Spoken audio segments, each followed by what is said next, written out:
নমস্কার, আপনারা সবাই কেমন আছেন? আমি আবার চলে এসেছি আমাদের ছাদের বাগানের আরেকটি ভিডিও নিয়ে আপনাদের কাছে।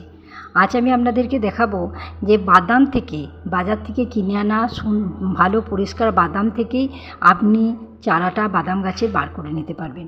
সেই উপায় বা সেইটা কিভাবে আমরা করলাম, আমাদের বাগানে চারাটা বের করলাম, তারই ভিডিও আমি আপনাদেরকে করে দেখাচ্ছি। প্রথমে আপনারা বাজার থেকে বাদামটা নিয়ে আসবেন, সেটা ভালো করে ধুয়ে জলের মধ্যে ভিজিয়ে দেবেন।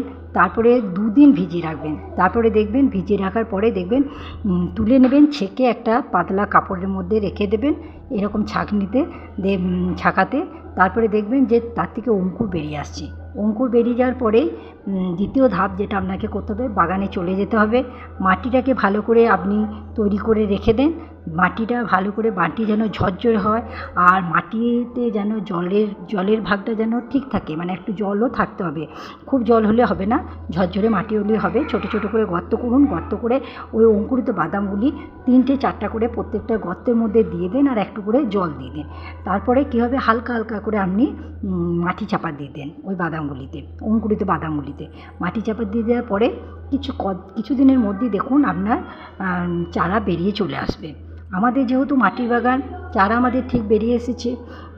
আর আমরা প্রতিদিন পর্যাপ্ত পরিমাণে জলও দিয়েছি। মাটিটি আমাদের সুন্দরভাবে তৈরি করা ছিল, জৈব সার দিয়ে তৈরি করা ছিল। আমরা কোনো রাসায়নিক সার মাটির মধ্যে ব্যবহার করি না, আপনারা সেটা কম বেশি সকলেই জানেন। আর আমরা গোবর সার, ভার্মিকম্পোস্ট, তারপরে আমাদের যে জৈব, যেটা আমাদের পচা সারটা ছিল, সেই মিক্সড করে আমরা মাটিটা আগের থেকে তৈরি করে রেখেছিলাম। আর ছোটো ছোটো গর্ত করে বাদামের অঙ্কুরিত বাদামগুলি দিয়ে ভালো করে ঢাকা দিয়ে দিলাম।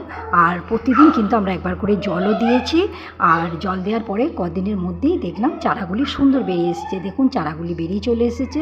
কিন্তু কী হয়েছে, আমাদের যেহেতু মাটির ছাদের বাগান, সেহেতু কী হয়েছে যে মাটির মধ্যে আমাদের প্রচুর ঘাস রয়েছে। সেই জন্য কী করলাম, ঘাসগুলিও আস্তে আস্তে প্রত্যেকটি বাদাম গাছগুলিকে রেখে দিয়ে, বাদামের চারাগুলিকে রেখে দিয়ে ঘাসগুলি প্রত্যেকটি ভালো করে পরিষ্কার করে নিলাম। পরিষ্কার করে নেওয়ার পরে দেখলাম বাদাম গাছগুলো এভাবে রাখলে বাদাম গাছগুলো বাড়তে অসুবিধা হবে।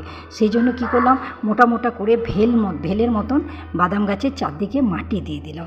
মাটিটা দিয়ে দিলে কী হবে আপনার, চলুন সেটা আমি আপনাদেরকে দেখাচ্ছি। মাটিটা দিলে কী হবে না, বাদাম গাছগুলো ভালো করে বাড়তে শুরু হবে, ঝাঁকালোভাবে বাদামগুলো মাটির তলে বাড়বে, আর গাছটাও ভালো থাকবে। আপনি জল খাবার নিয়মিত দিতে পারবেন, আর প্রতিদিন জলটা দেবেন। এখন বর্ষার সময় যদি দেখছেন বৃষ্টি হচ্ছে, তাহলে জল কিন্তু কম দেবেন। আর চলুন দেখুন, আমাদের বাদাম গাছের প্রত্যেকটি চারা কিন্তু খুব সুন্দর বেরিয়ে গেছে। আর এত ঘাসটা বেরিয়েছে, ঘাসটাও তো পরিষ্কার করতে হবে। চলুন তাহলে পরিষ্কার করে নিই। আর আমাদের ছাদের বাগানে ভিডিওগুলো বেশি বেশি করে দেখুন, শেয়ার, লাইক, কমেন্ট করে দেবেন। আর ইউটিউবে যারা নতুন, তারা কিন্তু আমাদের চ্যানেলটিকে সাবস্ক্রাইব করে দেয়। এই যে দেখুন, ঘাস পরিষ্কার করে দেওয়ার পরে প্রত্যেকটি গোড়ায় গোড়ায় মাটি দিয়ে দেওয়া হয়েছে, যাতে খাবার দিতে, জল দিতে সুবিধা হয় এবং বাদাম গাছগুলি ভালো করে বাড়ে। আপনারাও বাড়িতে এইভাবে বাদাম গাছের চারা বার করে নেন। দেখুন এই পদ্ধতিতে করুন, খুব অনায়াসেই বাদাম গাছের চারাগুলি কিছুদিনের মধ্যেই বেরিয়ে যাবে।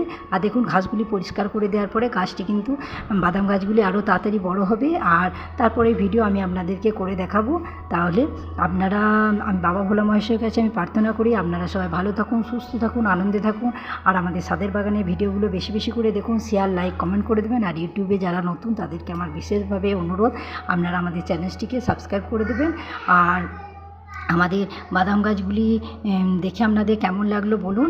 আর কে কে বাড়িতে বাদাম গাছে চারা ফেলার চেষ্টা করছেন, সেটা কমেন্ট করে বলবেন। আপনারাও পারবেন, আমরা পেরেছি। আমরা ভাবছিলাম পারবো না, কিন্তু পেরেছি। তাহলে আজকের মতো ভিডিও শেষ করছি। নমস্কার।